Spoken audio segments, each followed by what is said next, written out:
जर तुम्ही डायबिटिक आहात तर ही रील तुमच्यासाठी आहे.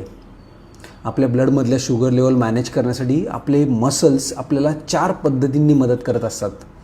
एक तर आपल्या ब्लडमधल्या ग्लुकोज आपल्या मसलमध्ये ॲज अ ग्लायकोजन म्हणून स्टोअर होत असतात आणि जेवढी तुमच्या मसलची साईज जास्त असेल तेवढं तिथलं ग्लायकोजनचं स्टोरेज जास्त, म्हणजेच आपल्या ब्लडमधल्या शुगर लेवल रेग्युलेट करायला हे मसल आपल्याला मदत करतात. तिथलं स्टोरेज वाढतं मसलमधलं ग्लुकोजचं आणि इथे ब्लडमधल्या शुगर लेवल कमी होतात. दुसरं, जेवढं तुम्ही मसल फायबर्स नवीन बनवायचे, एक्झरसाईज आणि डाएट कराल तेवढे तुमचे नवीन बनलेले मसल फायबर्सला इन्सुलिन रेजिस्टन्स कमी असतो, म्हणजेच त्याला डायबिटीज कमी असतो आणि त्याला इन्सुलिनची सेन्सिटिव्हिटी जास्त असते. त्यामुळं त्याच्यातला ग्लुकोजचा अपटेक वाढायला लागतो आणि त्यामुळं तुमच्या ब्लडमधल्या शुगर लेवल कमी व्हायला तुम्हाला हे मसल मदत करतात.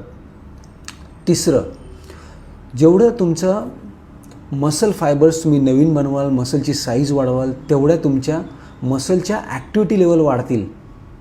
कारण तुमच्या मसल तुमच्या जॉईंटला सपोर्ट करायला लागतात आणि जेवढे जॉईंट हेल्दी राहतील तेवढे तुमच्या ॲक्टिव्हिटी लेवल जास्त, आणि ॲक्टिव्हिटी लेवल जास्त झाल्या की तुमच्या कॅलरीजचं बर्निंग जास्त होतं आणि ह्या कॅलरीज येतात कुठून, तर तुमच्या ब्लडमधून, आणि त्यामुळेच तुमच्या ब्लड शुगर लेवल कंट्रोलमध्ये राहायला तुम्हाला मदत होते.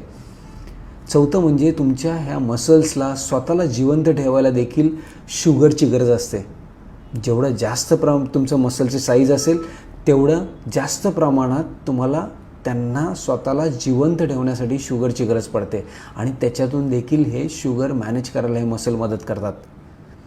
अशा ह्या ज्या 4 पद्धतीत यांनी जर तुम्हाला शुगर लेवल मॅनेज करायचे असेल तर तुमच्या मसल गेनवरती तुम्ही फोकस करा, मसलच्या स्ट्रेंथनिंगवरती फोकस करा आणि त्याच्यासाठी लागणारा डाएट आणि एक्झरसाईज, स्ट्रेंथ